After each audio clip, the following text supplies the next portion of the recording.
Amén. De hecho, ayer lo posteaba por las redes sociales.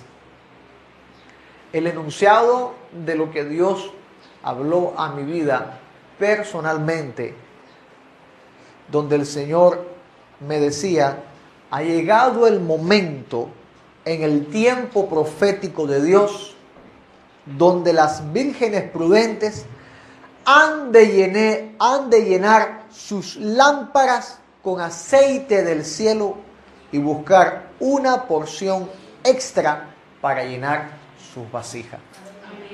Esto fue lo que sentía en el Espíritu cuando el Señor trató con mi vida. A manera de testimonio, doy gracias a Dios.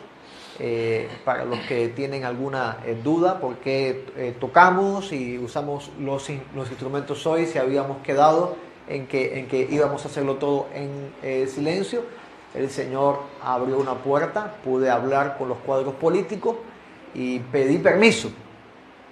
Y dije, yo tengo culto a esta hora de la mañana y me es lícito poder usar música y usar amplificación. Me respondieron muy cordialmente: sí, usted tiene la libertad de hacerlo, nadie se lo puede impedir. Pero dije, sí, pero yo quiero saber si no estorbo el proceso que es este proceso electoral. Y me dijeron, no, usted puede hacer su fiesta libremente sin ningún problema. Uno de ellos dijo, pero qué bueno, mira, esa acción que hiciste de pedir permiso ha sido muy buena. Otro dijo, de todas formas ellos lo hacen en un patio. Y otro se levantó y dijo, como si lo hacen delante. Aleluya.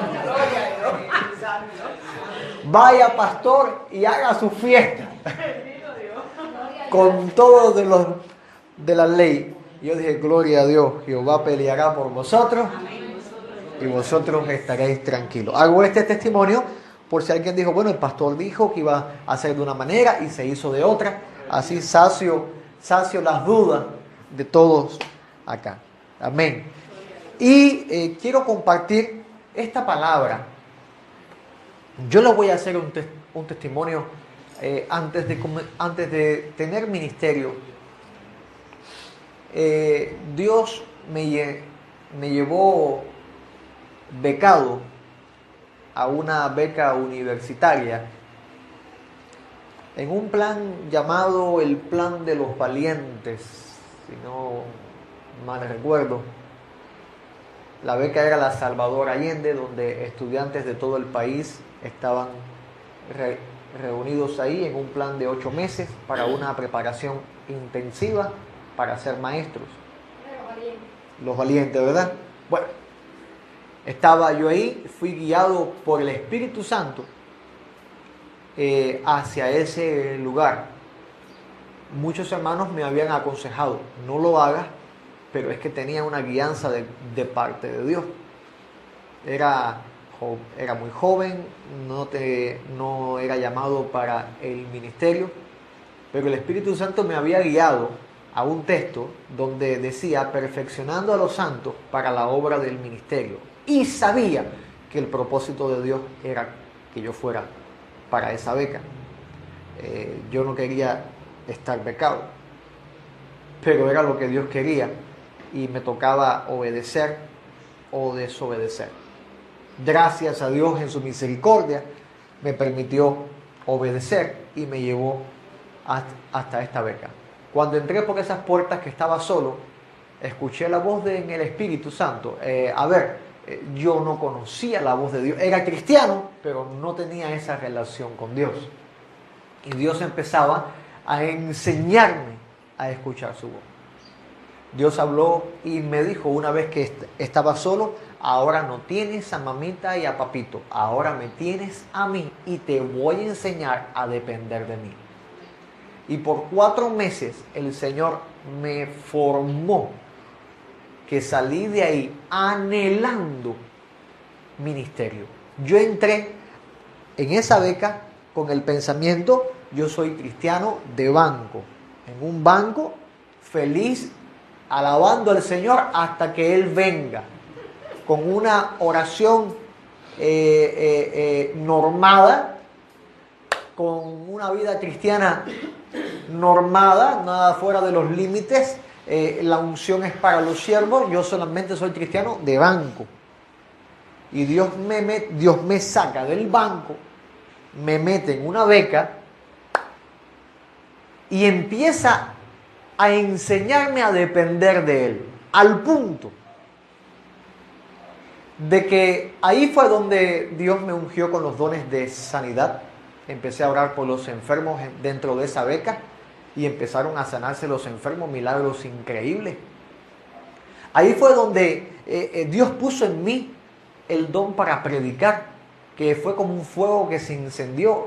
A ver, usted puede predicar, pero si usted tuviera la incapacidad que tengo yo, ser tartamudo, usted me comprendería más. Que Dios te diga, te llamo a ser predicador del Evangelio. Y yo quisiera poder, como usted, hablar fluidamente, pero yo no puedo. Los íntimos, los que me conocen bien, saben que una cosa es acá bajo la unción y otra cosa es fuera del momento donde estoy ministrando bajo la unción. Y en ese momento de mi vida, yo no tenía un acá bajo la unción, era fuera todo el tiempo de la unción. Y Dios me llama a ser predicador y yo le dije, Dios, yo soy tartamudo. Y el Espíritu habló a mi vida una vez más y me dijo, acuérdate de Moisés, que se quedó tartamudo por la gracia esta de decirle a Dios que no y Dios puso a otro. Y enseguida le dije, pero si tú quieres, heme aquí, heme aquí, heme aquí, heme aquí. Tantas veces me trabe, tantas vidas serán salvadas. Y empecé a predicar el Evangelio. Cuando entré, éramos unos 7 cristianos de varias denominaciones contando testigos de Jehová. Y los puse como cristianos porque me hacía falta en esos momentos tener a alguien.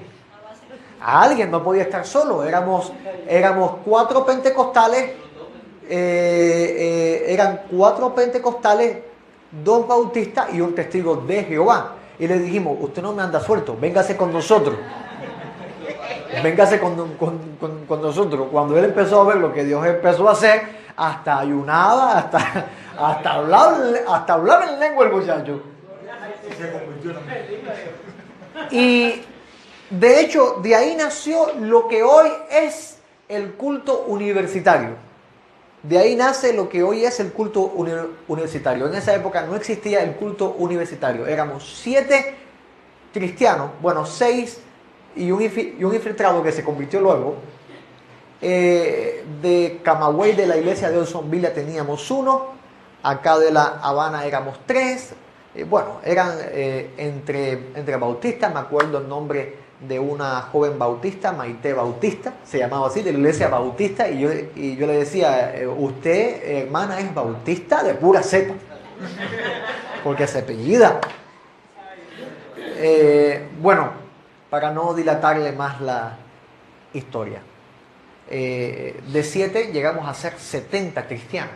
Gloria a Dios. Y yo literalmente traficaba Biblias con este nombre, tráfico de Biblia. Porque hacer eso en una beca es proselitismo religioso. Pero tenía la necesidad de llevar palabra de Dios a las ovejas nacidas de nuevo. Entonces yo asaltaba a mi pastor, en ese entonces Raúl Martínez, y yo le decía, pastor, yo necesito más que un carpintero, que era lo que entraba en ese momento. Y él me daba, bueno, ¿cuántos quieres? 5, 6. Yo le decía, pastor, 1 caja, 2 cajas, las que pueda darme. Y él me decía, Alain, ¿qué tú estás haciendo? Y yo, pastor, predicando el Evangelio. Me hace falta 1 caja, 2 cajas. Y Dios tocó al pastor Raúl Martínez. No era fácil que un pastor se diera tanto material bíblico en ese entonces. Amén.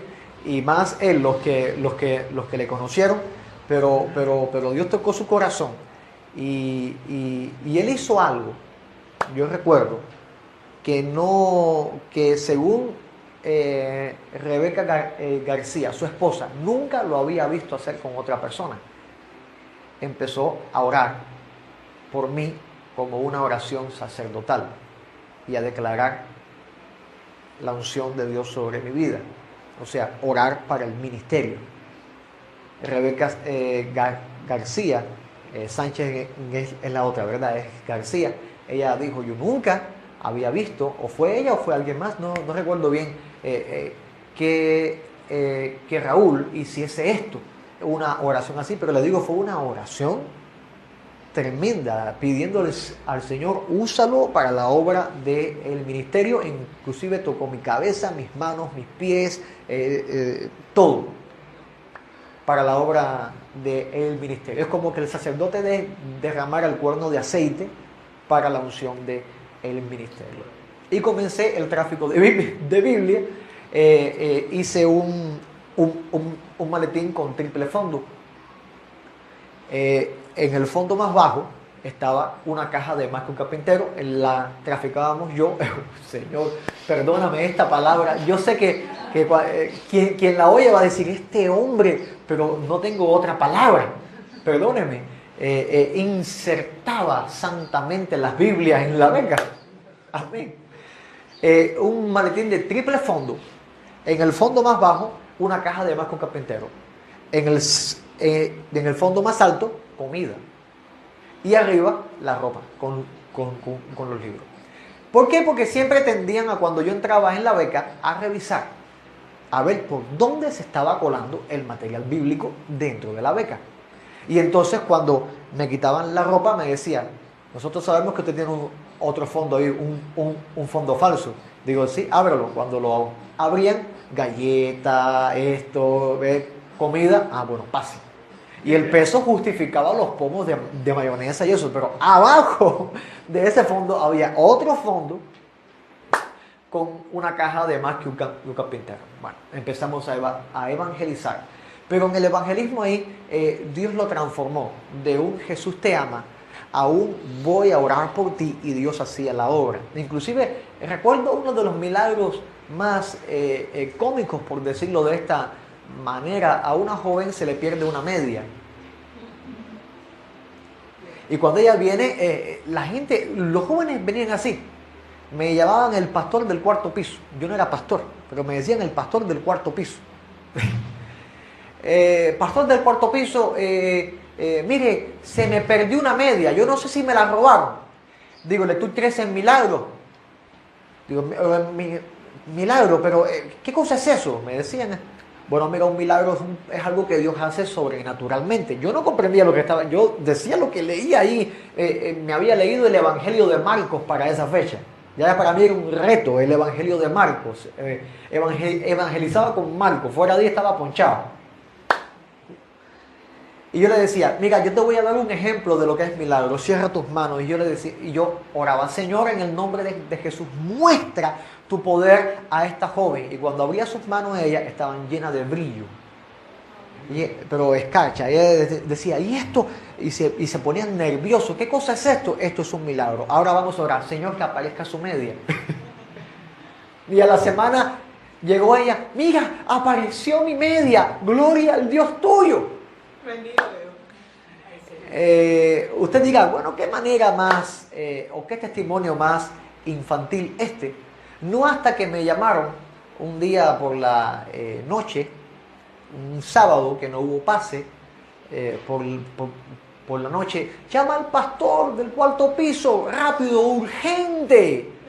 Y yo estaba en mi litera hablando con Michelle, un amigo mío, y oveja que gané, la primera ovejita que yo gané para el Señor, y gracias al Señor permanece fiel. Ahora está grande y fuerte, en ese momento era flaquito.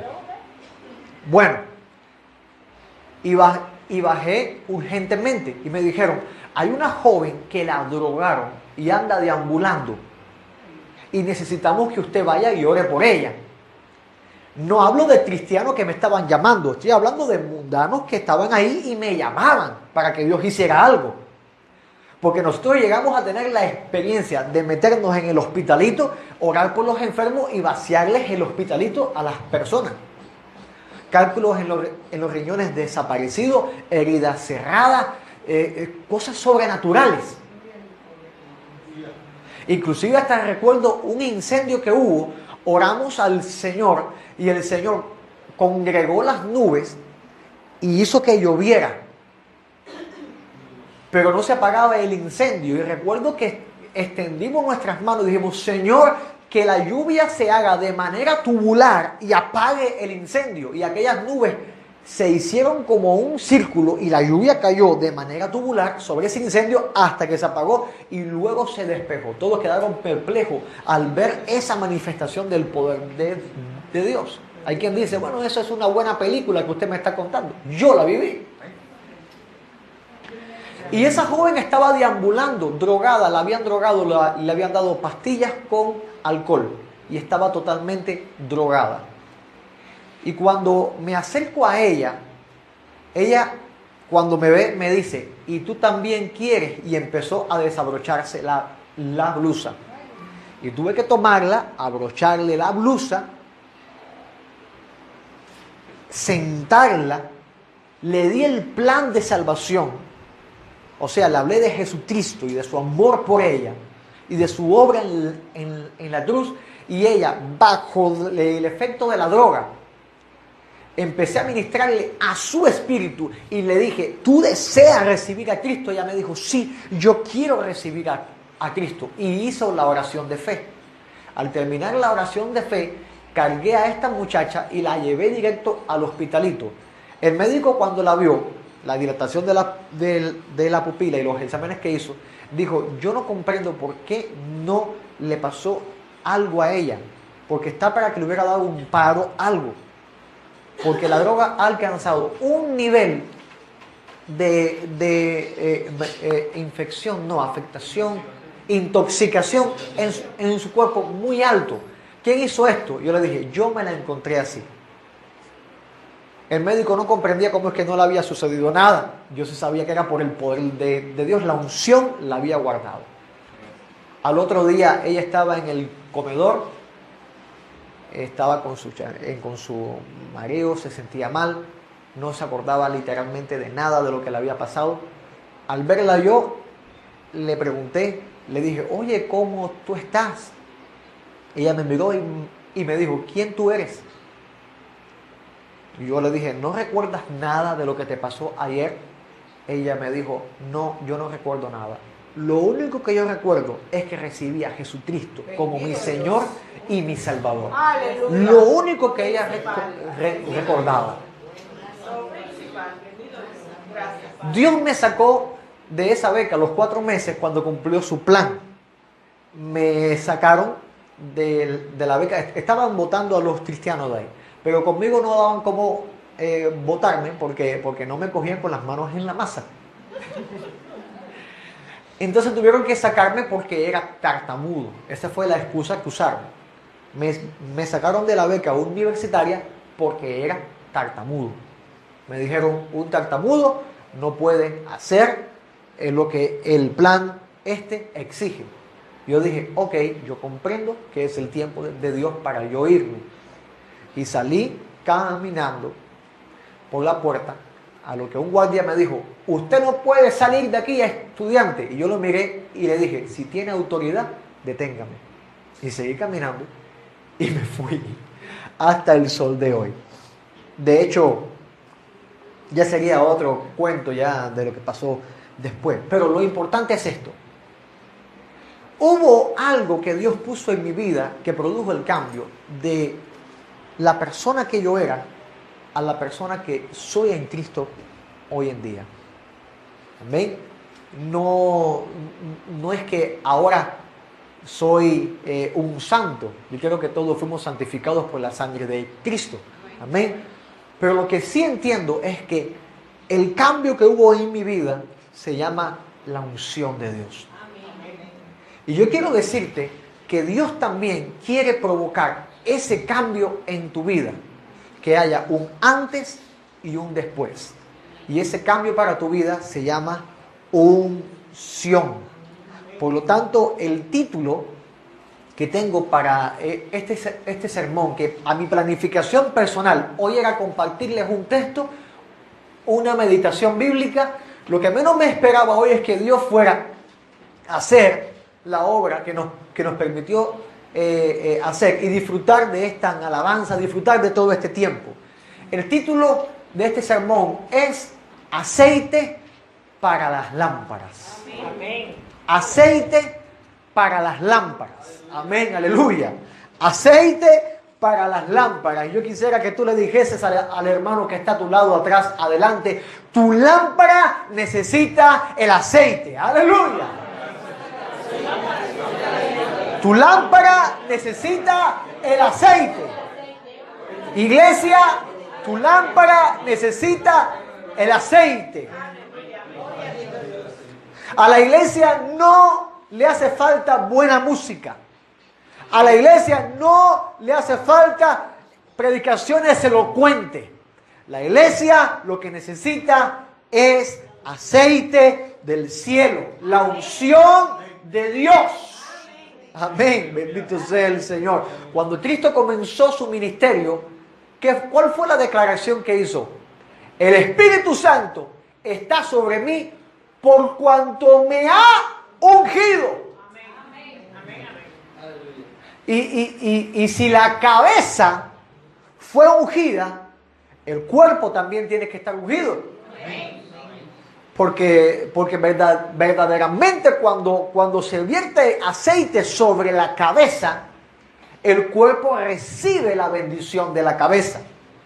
Y si la unción fue derramada sobre Cristo, la unción de Cristo está en nuestra vida.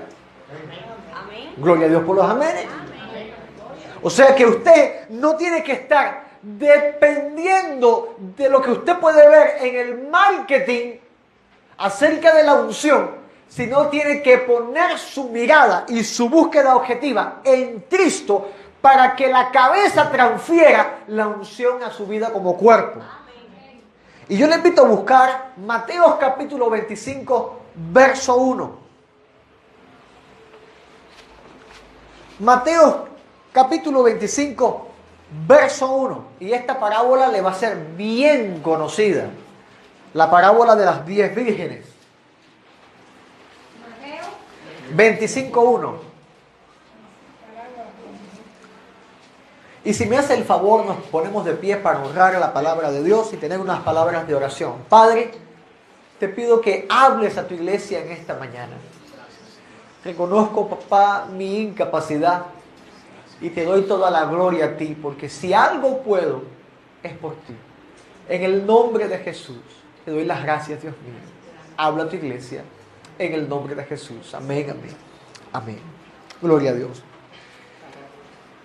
Dice la palabra de Dios en Mateo 25:1.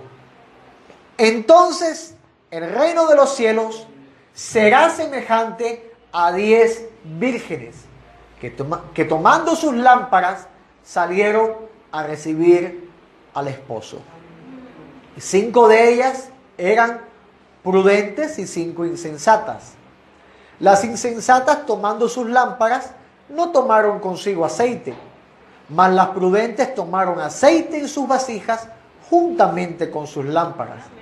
Y tardándose el esposo, cabecearon y todas se durmieron. Y a la medianoche se oyó un clamor: ¡He aquí el esposo! ¡Salid a recibirle! Entonces todas aquellas vírgenes se levantaron y arreglaron sus lámparas. Y las insensatas dijeron a las prudentes: Dadnos de vuestro aceite, porque nuestras lámparas se apagan. Mas las prudentes respondieron diciendo: Para que no nos falte a nosotras y a vosotras, id más bien a los que venden y comprad para vosotras mismas. Pero mientras ellas iban a comprar, vino el esposo, y las que estaban preparadas entraron con él a las bodas y se cerró la puerta. Después vinieron también las otras vírgenes diciendo: Señor, Señor, ábrenos. Mas él respondió, dijo: De cierto os digo que no os conozco. Velad pues, porque no sabéis ni el día ni la hora en que el Hijo del Hombre ha de venir. Amén. Pueden sentarse.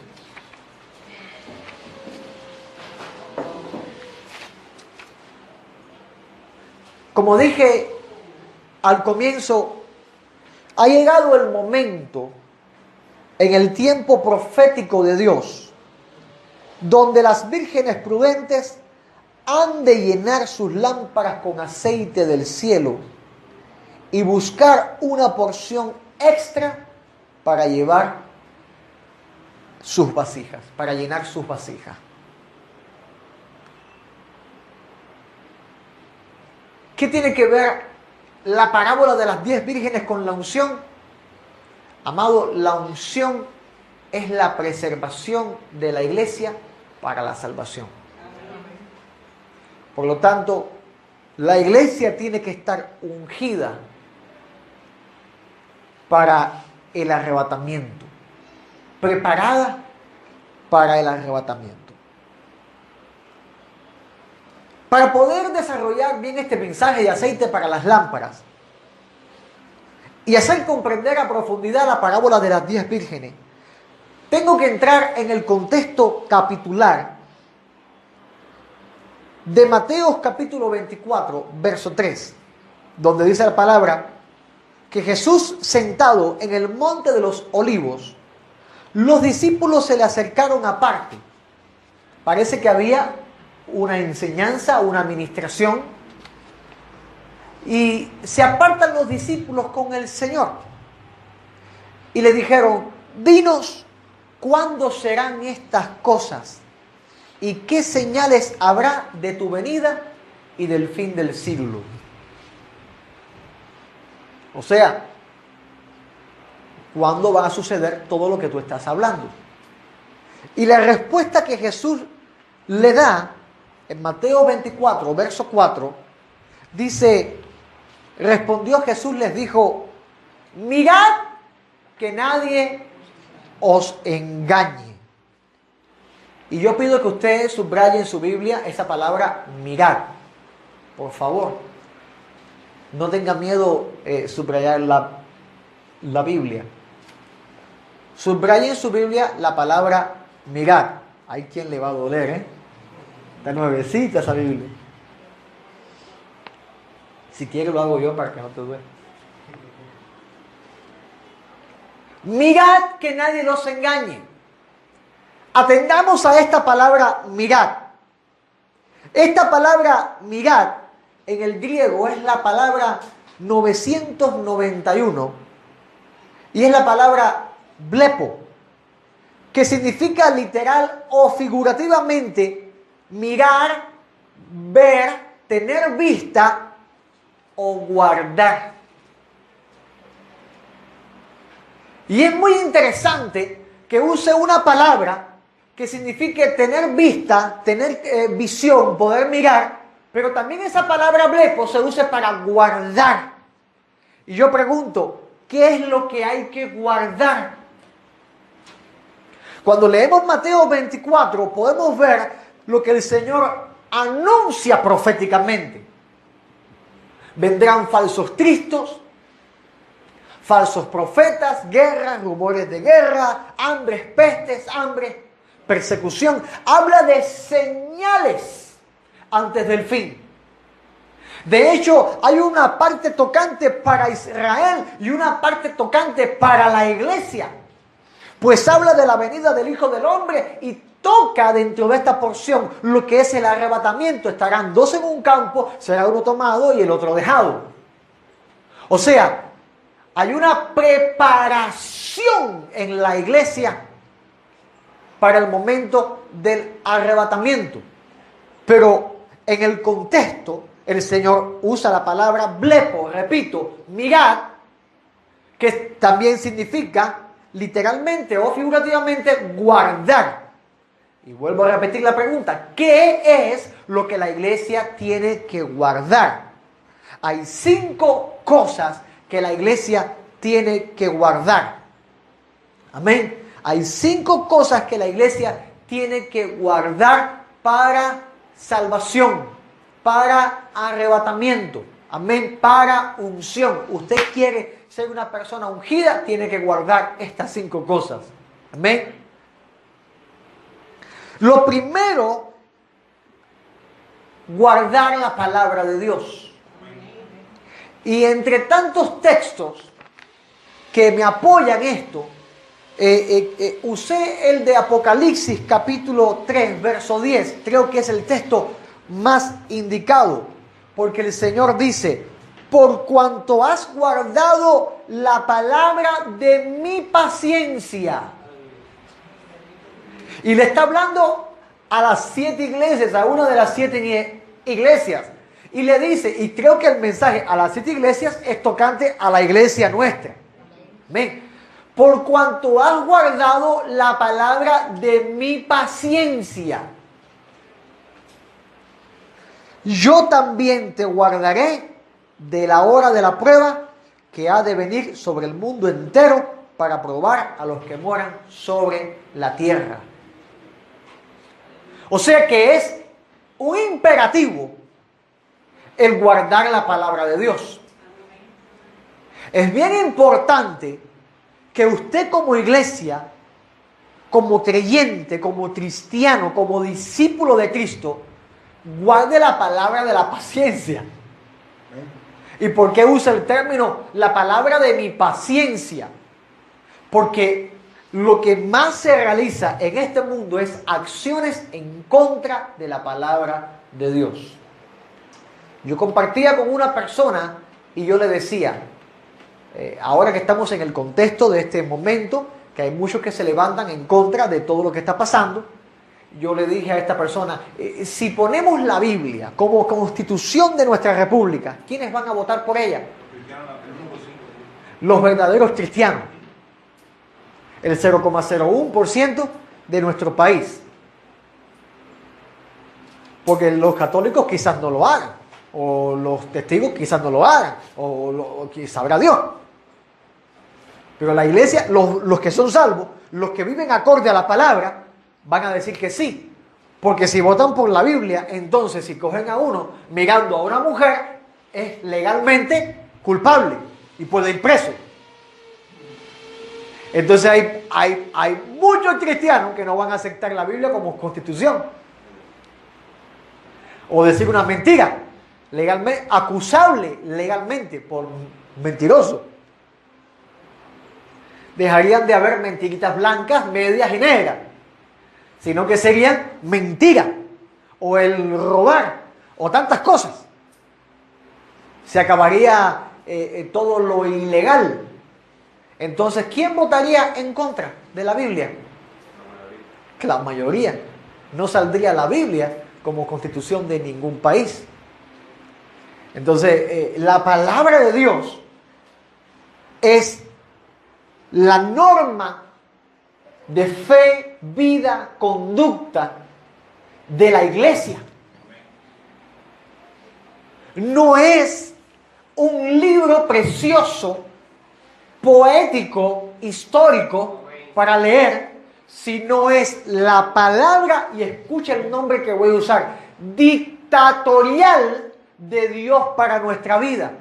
Es o la tomas toda o no tomas nada. Bendito sea el Señor y que Dios tenga misericordia de todos nosotros. Por lo tanto, tenemos que guardar la palabra de la paciencia, porque Dios ve la violación que aún su propia iglesia hace contra su palabra.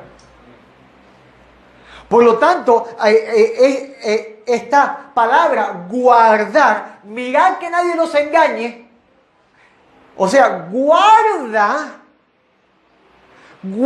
mi palabra para que no seas engañado. ¿Por qué muchos cristianos caen en falsa doctrina? Porque no tienen palabra que guardar. Tienen la Biblia, pero no tienen palabra que guardar. Y aquí caería entonces en el término, ¿hasta cuándo no te vas a terminar de leer la Biblia?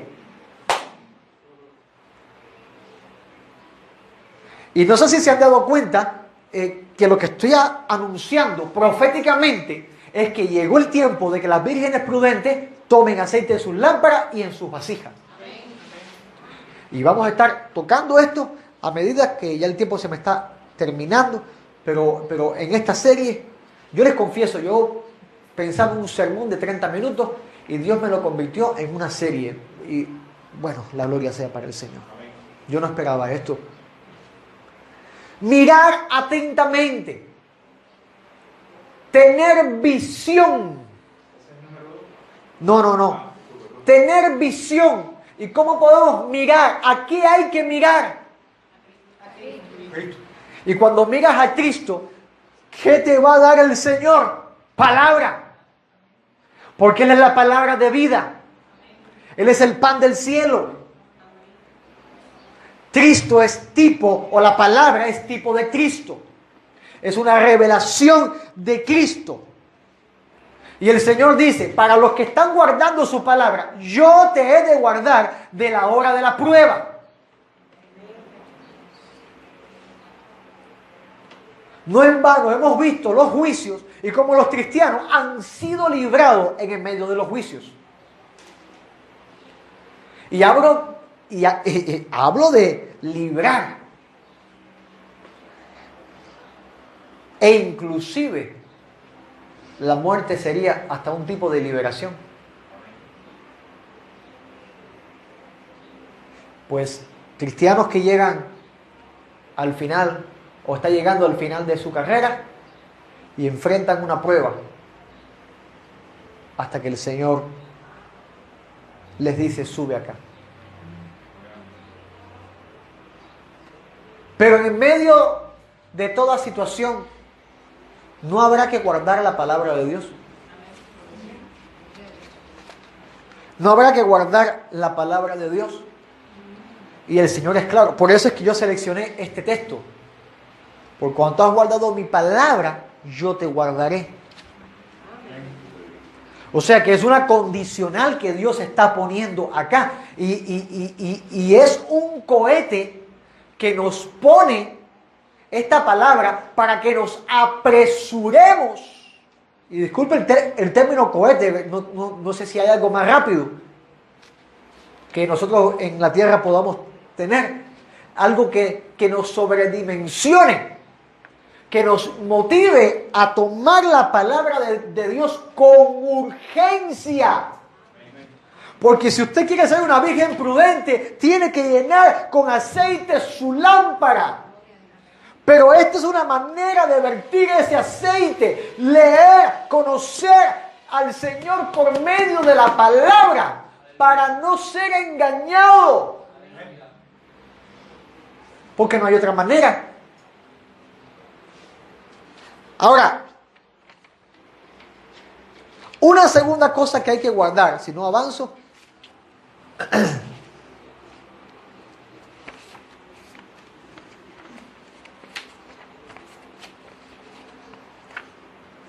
es el depósito del Espíritu. Pero para guardar el buen depósito del Espíritu, y discúlpeme que sea una vez más repetitivo, ha de haber un cuerpo que guarde la palabra. Porque vendría una pregunta que te hace decir, ¿cuánto tiempo he de guardar la palabra? Deuteronomio capítulo 11, verso 1. Amarás pues a Jehová tu Dios y guardarás sus ordenanzas, sus estatutos, sus decretos y sus mandamientos todos los días. O sea que no es un mes, no se trata de un año, sino diariamente, continuamente, guardando la palabra de Dios. Ahora, si una cosa yo sé, es que nosotros somos insuficientes para hacerlo. Porque cuando Dios dice, has guardado la palabra de mi paciencia, yo entiendo que Dios es paciente, pero nosotros nos impacientamos. Y como dije hace un rato atrás, nosotros mismos a veces faltamos a la palabra de Dios.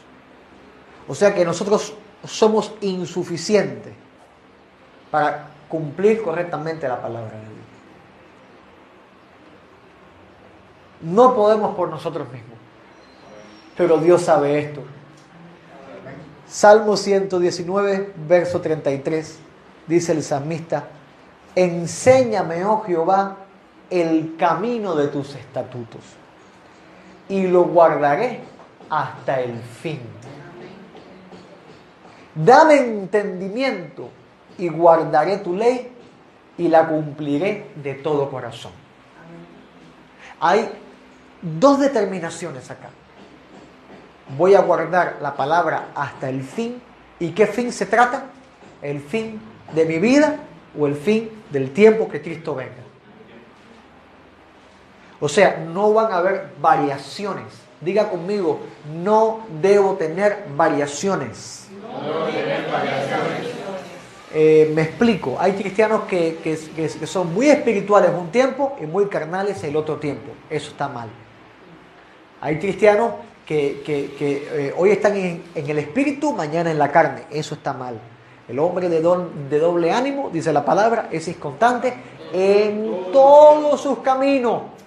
Entonces, este salmo dice: dame entendimiento y guardaré tu ley y la cumpliré de todo corazón. O sea, que va a poner todo su empeño en ello.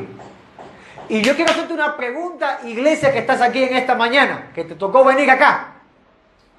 Tú pones todo tu corazón y todo tu empeño en leer la palabra de Dios, en estudiar la palabra de Dios. Mientras más se acerca el tiempo del fin, menos excusa nos da el Señor. Porque ya tenemos hasta los dispositivos que nos leen la Biblia. Y quien no lo tenga en su dispositivo se la puedo pasar para que se la lea. Inclusive una señora se me acercó y me dijo: pastor, yo soy analfabeta, yo no sé leer, no puedo leer la Biblia. Espera un momentico, le grabé la Biblia en un disco audible. Mira, ¿tú tienes DVD? Sí, ahí tienes la Biblia. No hay excusa. No hay excusa. Si a usted no le gusta leer, escúchela. Bienaventurado el que lee y oye las palabras de esta profecía. Pero no se atreva a no tener esta condición de guardar. Porque si usted quiere guardar la palabra le va a enseñar a guardar el buen depósito del Espíritu. ¿Cuál es el depósito del Espíritu? Iglesia, aceite y frutos. Ese es el depósito del Espíritu. Aceite y frutos. Aceite se trata de unción. Frutos, obras que el Señor hace en tu vida. Segunda de Timoteo, capítulo 1, verso 4, le dice Pablo a Timoteo, dice: guarda el buen depósito por el Espíritu Santo que mora en nosotros. ¿Qué depósito es ese? Pablo ora por Timoteo. Timoteo es ungido.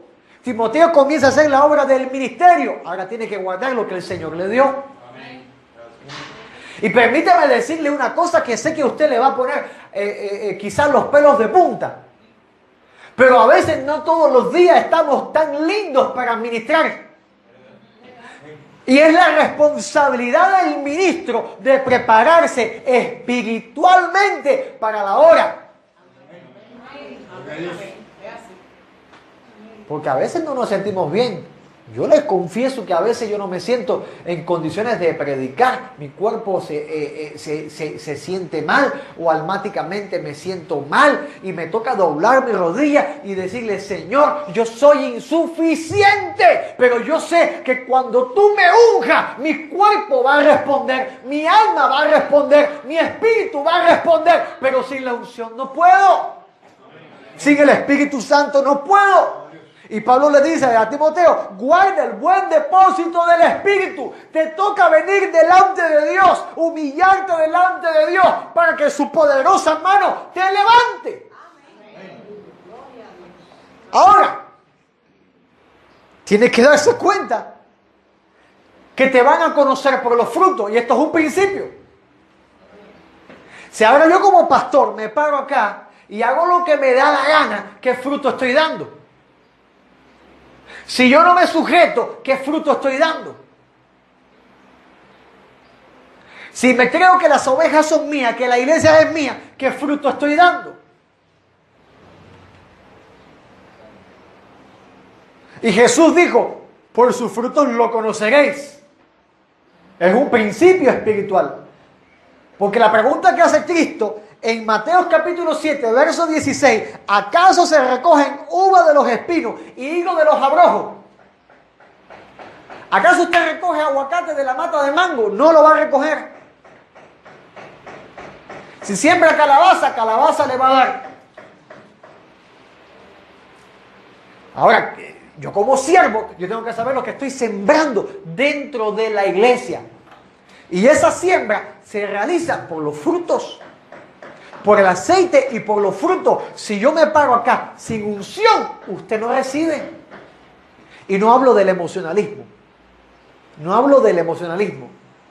Hay una palabra que yo di, búsquela si quiere en internet o me la puede pedir. Se llama unción versus sensacionalismo.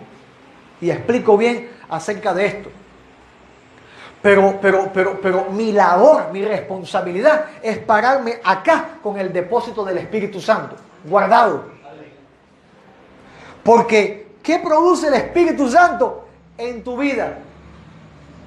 ¿Qué produce el Espíritu Santo en nuestra vida? Dice Filipenses capítulo 1, verso 11. Llenos de fruto de justicia que son por medio de Jesucristo para la gloria y alabanza de Dios. Frutos de justicia. Obra de justicia que glorifica a Dios por medio de Cristo. O sea que mi objetivo es que el Señor sea glorificado, que Cristo sea manifestado y usted puedan ser alimentados por medio de la unción. No es pararme acá a hacer demostraciones de la unción para que usted diga Alain, sino por medio de la manifestación del poder del Espíritu Santo, usted diga Cristo. No sé si me logra entender. Que no me vea a mí. Usted no tiene que verme a mí, ni tiene que venir por mí. Es por el Señor. Amén. ¿Cuáles son los frutos? Los conocemos todos. Gálatas capítulo 5, verso 22. Mas el fruto del Espíritu es amor, gozo, paz, paciencia, benignidad, bondad, fe, mansedumbre, templanza. Contra tales cosas no hay ley. Contra tales cosas no hay ley. Ese es el fruto del Espíritu Santo. Nadie puede señalar ni abrogar en contra de estas cosas. Consejo espiritual. Para guardar el depósito del Espíritu. Gálatas capítulo 5, verso 24. Pero los que son de Cristo, escucha bien, los que son de Cristo, y yo quiero que tú le preguntes al que está a tu lado, ¿de quién tú eres? ¿A quién tú le perteneces? ¿Y usted ha respondido? A Cristo. ¿Y usted ha respondido? A Cristo. ¿A quién le pertenece la iglesia? ¿A quién le pertenecemos nosotros? A Cristo. Pero los que son de Cristo, hablo de pertenencia, han crucificado, ¿qué cosa? La carne con sus pasiones y deseos. Amado, y de que tiene pasiones y deseos, las tiene. Y los que son más jóvenes saben que hay pasiones juveniles que son como un fuego en el bosque, que se expande. Pero los que son más viejos, hay pasiones que han pasado. Pero hay pasiones que ocupan su lugar.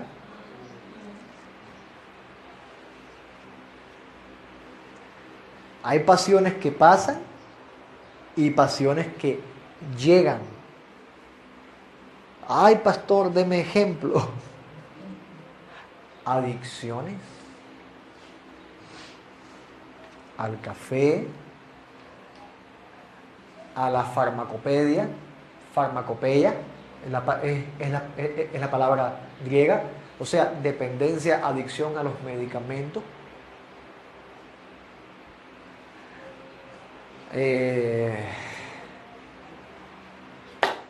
Señor, dame sabiduría. Gracias a Dios que somos una iglesia que el Señor ha manifestado su amor. Su amor. Pero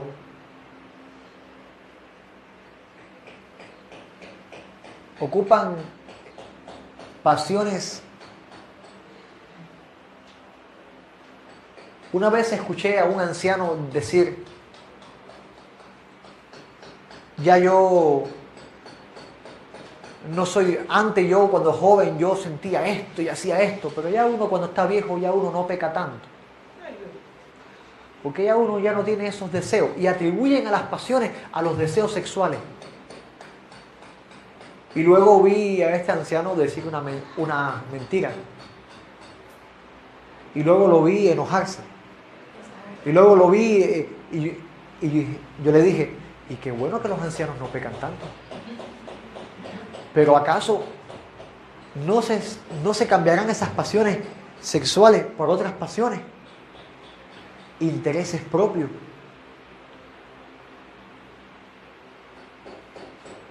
Conceptos que han sido arraigados y se ponen soberbios.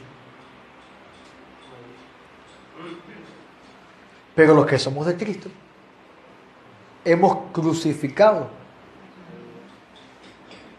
Y lo pone en términos pasados. Han crucificado, porque ya el Señor fue crucificado. Y yo pregunto, ¿tú lo has hecho o aún lo tienes que hacer? Yo respondo como pastor, aún hay muchas cosas que hemos de crucificar. Hay muchas cosas que hemos de poner en la cruz. Si vivimos por el Espíritu, andemos también por el Espíritu, dice acá el apóstol Pablo. Si vivimos por el Espíritu, andemos por el Espíritu.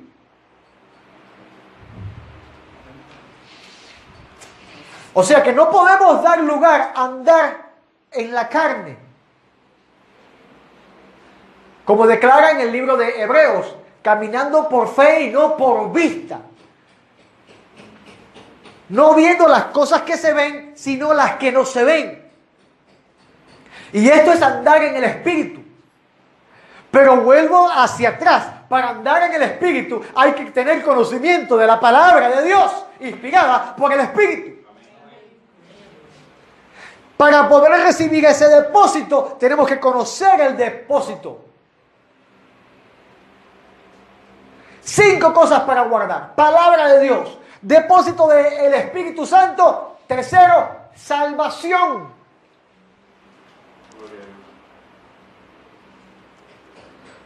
Filipenses capítulo 2, verso 12. Por tanto, amados míos, como siempre habéis obedecido, no como en mi presencia solamente, sino mucho más ahora en mi ausencia, declara Pablo, ocupaos de vuestra salvación con temor y temblor. Amén, amén. Para los que ponen que el temor de Dios es respeto solamente, temor y temblor. Nuestra salvación debe ser cuidada. Y tenemos que ocuparnos en ella. Si ahora yo siembro una planta y no la riego, no la abono, no la cuido, ¿qué pasa con esa planta? Se seca, no vive. Dios sembró en ti una semilla. El sembrador salió a sembrar y la semilla cayó en tierra fértil. Ahora tienes una labor de cuidado, de ocupación. Tienes una ocupación, ocuparte en tu salvación. Ahora, la pregunta que yo hacía en no sé cuántos cultos atrás, no recuerdo, ¿se perderá la salvación? ¿Se perderá la salvación? Y yo quiero responderles con Hebreos, con la palabra de Dios, no con mi concepto, con la palabra de Dios. Hebreos capítulo 2, verso 1. Por tanto, es necesario que con más diligencia atendamos a las cosas que hemos oído. Volvemos al principio. ¿Qué hemos oído? La palabra. ¿Qué hemos atendido? La palabra. Si tú no atiendes, entonces ¿cómo vas a proteger? ¿Cómo vas a poner diligencia? Es necesario que con más diligencia atendamos a las cosas que hemos oído, no sea que nos deslicemos. Y esto es una palabra peligrosísima. No sé si usted se ha sentado en los policlínicos o en los hospitales, en esos asientos metálicos que tienen. Cuando usted se sienta, ¿qué pasa? Poquito a poco va deslizándose, hasta que tiene los pies bien largos para abajo y muy incómodo y tiene que subirse. Y siempre dice, ¿estos asientos qué? Por eso mandé que los bancos fueran bien rectos, para que no se deslice nadie. Bueno. Peligrosamente esta palabra, hay gente que la está viviendo. Porque el deslizamiento no es algo que es repentino, sino poco a poco. Lo bueno es que es detectable. Si se detecta a tiempo, se puede corregir. Pero si se detecta y no lo quieren corregir, irremediablemente vas a seguir hasta que se pierde. Verso 2 del Hebreos capítulo 2. Porque si la palabra dicha por medio de los ángeles fue firme, y toda transgresión y desobediencia recibió justa retribución, ¿cómo escaparemos nosotros? Mira la palabra que usa. ¿Cómo escaparemos nosotros si descuidamos una salvación tan grande? Hay cristianos que piensan que Dios se la va a justificar. Hay cristianos que piensan que Dios va a justificar el pecado. Dios no justificará el pecado. Ya la justificación del pecado sucedió en la cruz del Calvario. Ahí Cristo murió por todos los pecadores. Murió para que todos procedan al arrepentimiento. Pero ya los que somos de Cristo, tenemos que poner nuestros pecados en esa cruz y vivir santamente delante de Dios. O sea que ya no hay otra justificación. Ya no hay otro salvador, ya no hay otro mediador, solamente Cristo. Y este dice, es hora de que dejes ya todo lo que es pecado. Hola, hola, hola, hola, hola, hola, hola. ¿Cómo escaparemos nosotros si descuidamos una salvación tan grande? Ocupados de la salvación, no descuides la salvación. Porque hay estas advertencias. Repito, se perderá la salvación. ¿Podrá un cristiano no ser salvo? Uno se me levantó y me dijo, la salvación no se pierde. Le dije, entonces ve y peca.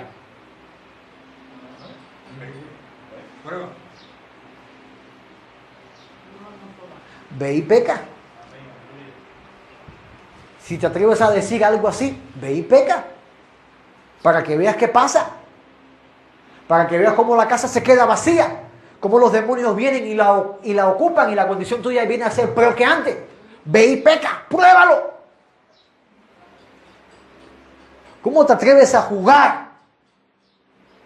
Y perdóneme esta palabra, pero no hay otra en este momento.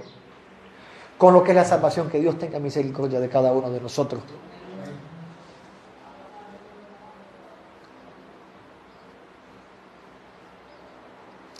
Guardar la palabra, el depósito del Espíritu, guardar la salvación con temor y temblor, ocuparnos de ella, no deslizarnos, sino atendiendo diligentemente, no descuidándola, viviendo en santidad. Sería el número 4. Viviendo en santidad. Y en Hebreos capítulo 12, verso 14. Seguid la paz con todos y la santidad. ¿Y qué dice? Sin la cual nadie verá al Señor. otro texto más que es aplicable también a la salvación. Sin santidad nadie verá al Señor.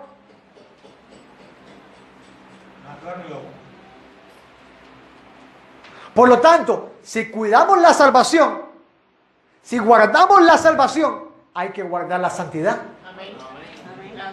Porque no podemos llamarnos salvos si somos pecadores. Tenemos que vivir santamente. Santamente. Y esa santidad es una entrega.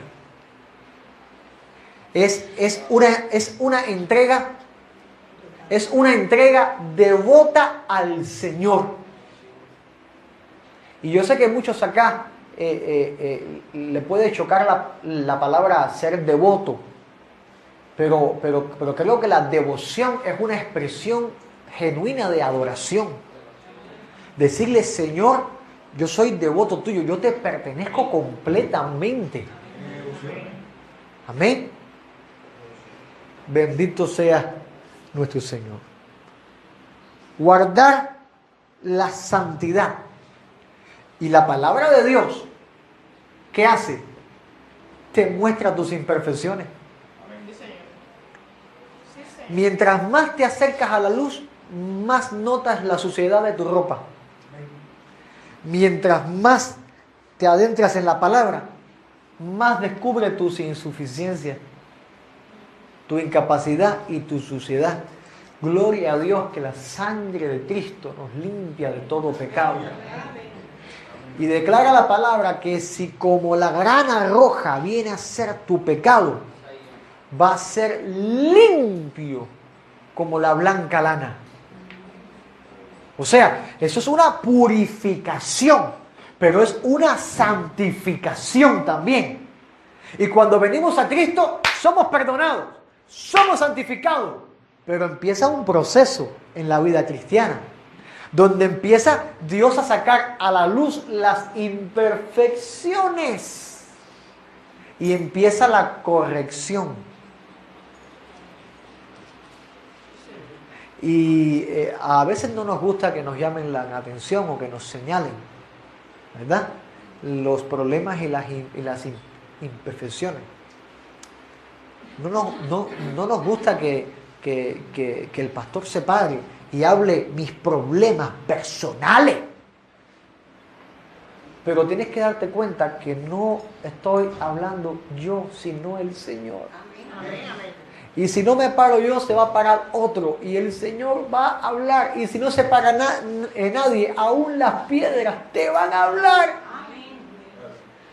Te van a hablar y te van a decir que tienes que cambiar. Porque Dios no te va a obligar. Dios te va a dar palabra. Para que tu vida sea una vasija, un depósito que reciba esa unción y produzca un cambio, produzca salvación, produzca santidad. Y produzca el número 5 que hay que guardar, testimonio. Dígale que está a su lado, detrás y adelante, testimonio. Testimonio, dile, guarde el testimonio. Jesús dijo, mirad que nadie os engañe. Mirad, blepo, guardar testimonio. Usted no viene acá por lo lindo que yo predique. ¿Por qué usted viene aquí a esta iglesia? ¿Qué hace que los hermanos de Santa María vengan para acá? ¿Qué hace que los hermanos del Cerro vengan para acá? ¿Qué hace que usted venga para acá? ¿Qué es lo que lo hace? ¿Le caigo bien? ¿Le caigo bien? Sí, pastor, nos cae bien. Sí, está bien, le caigo bien. Como digo, yo no soy monedita de oro para caerle bien a todo el mundo, pero... Dios no hable otra vez de nuestro pastor.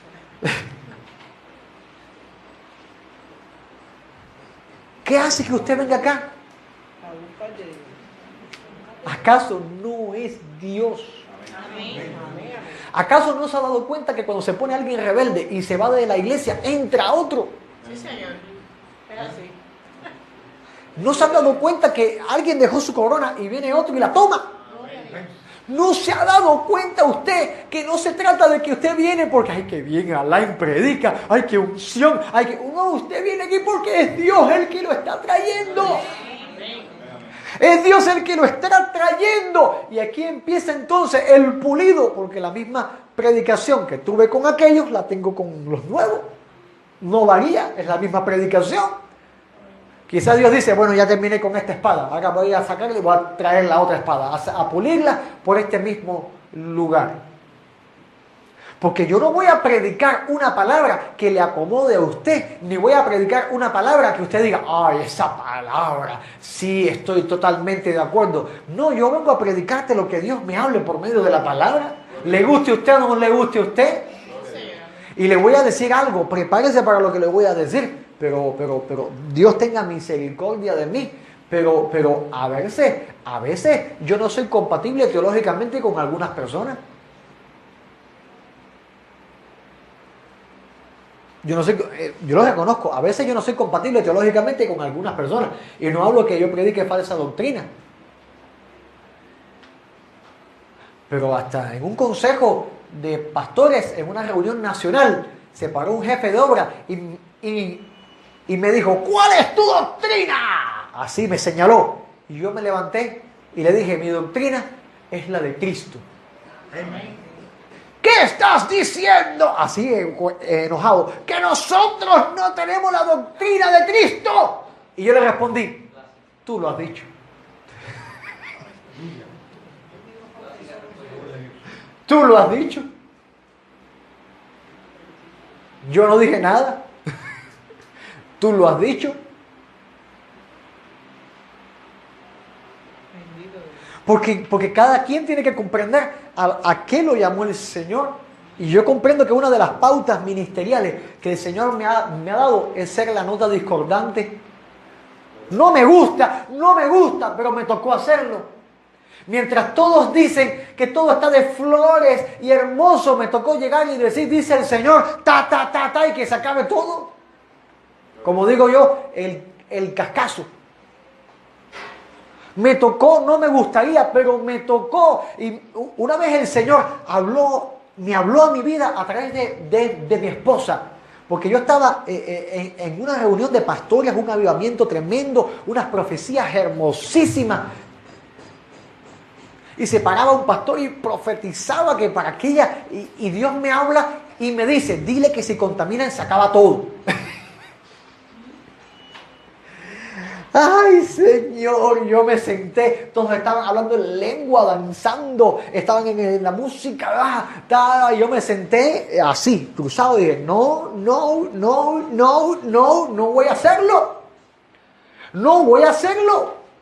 Es como que venga el hombre, alguien vio mi villano favorito, cuando le poncha el globo al niño, se le cae en el helado y le regala un globo.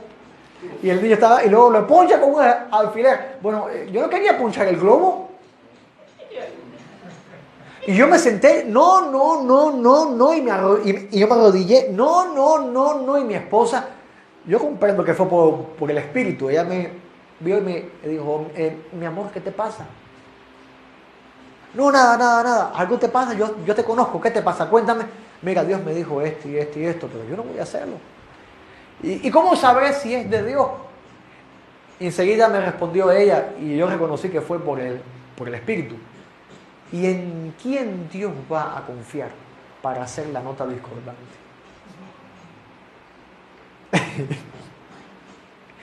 ¿En quién Dios va a confiar para hacer la nota discordante? Para dar esta palabra. ¿En quién Dios? ¿Por qué no se la da a otro? ¿Por qué te la da a ti específicamente?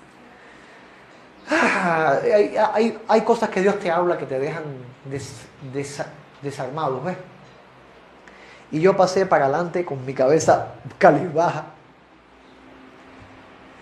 con mucho miedo, con mucha pena, con mucho temor. Después de no sé si fue una señora o un pastor que dio una profecía que ¿para qué te cae? Eso está tremendo. Y yo dije, permiso, paren la música, por favor, perdóneme por... Así le dije, perdóneme por parar, pero tengo una palabra de parte de Dios. Le leí hasta la Biblia, le dije Daniel 1:9 y Daniel propuso en su corazón no contaminarse con la comida del rey. Y quiero decirles de parte del Señor que si se contaminan, se termina todo esto. Pasó una semana. Yo recuerdo que pusieron los ojos así. ¿Quién es este para traer esta Cristo? Pastorcito de una iglesia de 10 gente. ¿Quién es este? Yo nadie soy. Nada soy.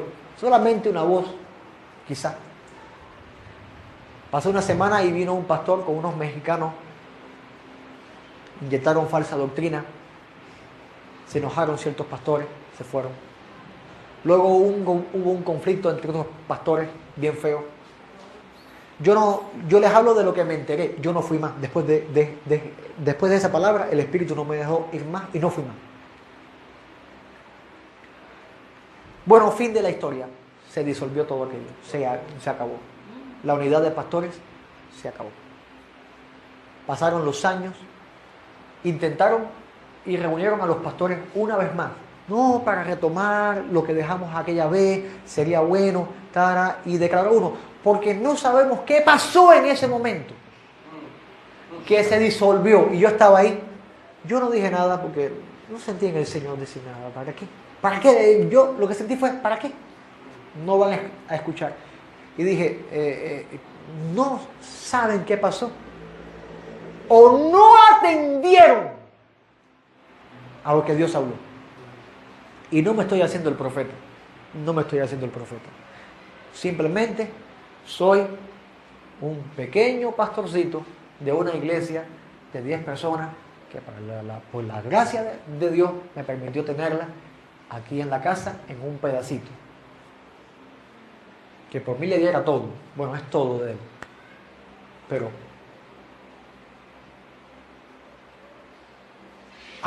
¿estaremos nosotros atendiendo correctamente a la palabra de Dios?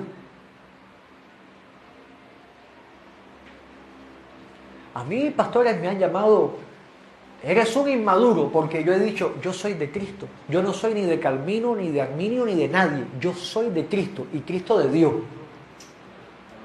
Y uno que me dijo, eres un inmaduro, eso no es así. Le dije, bueno, esa es tu opinión, esta es la mía y me la tienes que respetar. Porque le dije así, ni Calvino ni Arminio murió por mí en una cruz del Calvario. Fue Cristo. Ellos son teólogos, hombres con pasiones que tuvieron que crucificarla también. Hicieron teología, se los aplaudo, estudio, pero no me definen. Quien me tiene que definir es Cristo. Y ese es el testimonio que debe tener la iglesia, el testimonio de Cristo, definiéndote el testimonio de Cristo. Salmo 39, verso 1. Yo dije, atenderé mis caminos para no pecar con mi lengua. Guardaré mi boca con freno en tanto que el impío esté delante de mí. Está duro esto, ¿verdad? O sea, hay que saber qué hablar, hay que saber qué decir sin ofender, pero ay, si Dios pone una palabra en ti y no la dices. Ay, si dices una palabra y Dios no la dijo. O sea, hay que estar a tono con el Señor. Hay que estar, oh Dios mío, tenga misericordia de todos nosotros y que nos ayude a estar a tono con el Señor. Porque nosotros somos el testimonio del Evangelio. La iglesia es el testimonio del Evangelio. Dice Pablo en 2 de Corintios, capítulo 3, verso 2. Nuestras cartas sois vosotros, escritas en nuestros corazones, conocidas y leídas por todos los hombres. Conocidas y leídas por todos los hombres. ¿Sabe usted qué es lo que yo aprovecho a cada persona que me habla o a casi cada persona que habla conmigo? ¿Cuándo vienes a Cristo? ¿Cuándo te vas a entregar al Señor? Recibe a Cristo. Y los que me conocen pueden dar testimonio de ello. que no puedo perder oportunidad para decirle, ven a Jesús, porque yo sé lo que sobrevendrá sobre la tierra. Y el único medio de escape es Jesucristo, el Hijo de Dios, el cual nos amó y se entregó por nosotros. Ahora nosotros tenemos que entregarnos por Él. Pero tenemos que ser testimonio. Hay cristianos que no pueden predicar en su cuadra porque no tienen testimonio. Ni hablarle a su familia porque no tienen testimonio. Hola, hola, hola, hola. Que no sea vituperado el testimonio de Cristo ni del Evangelio por causa nuestra. Una vez más, que Dios tenga misericordia de todos nosotros. Vamos a ponernos de pie, por favor.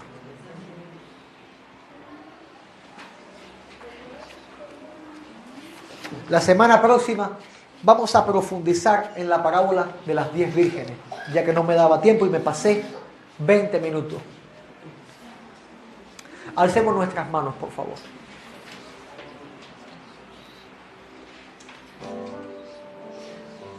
Gloria a Dios. 5 cosas que hay que guardar. La palabra de Dios, el depósito del Espíritu, la salvación, la santidad y el testimonio. ¿Sabes que el número 5 representa ministerio y representa responsabilidad humana? Dios puso en tus manos este tesoro, esta perla preciosa.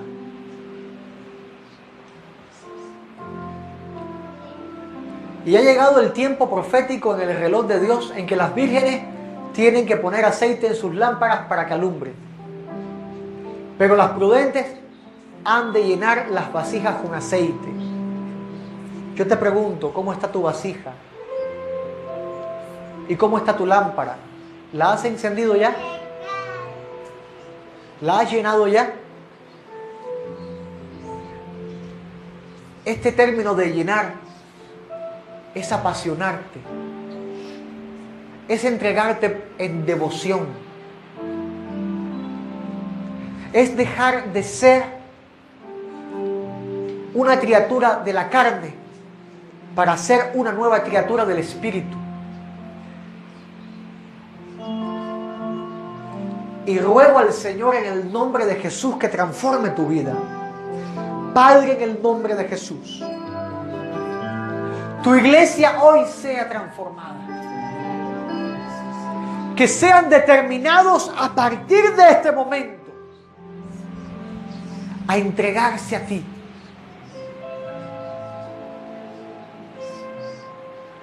Porque yo comprendo que el caballo no se salva por su mucha fuerza. Nadie aquí se va a salvar por su propia fuerza.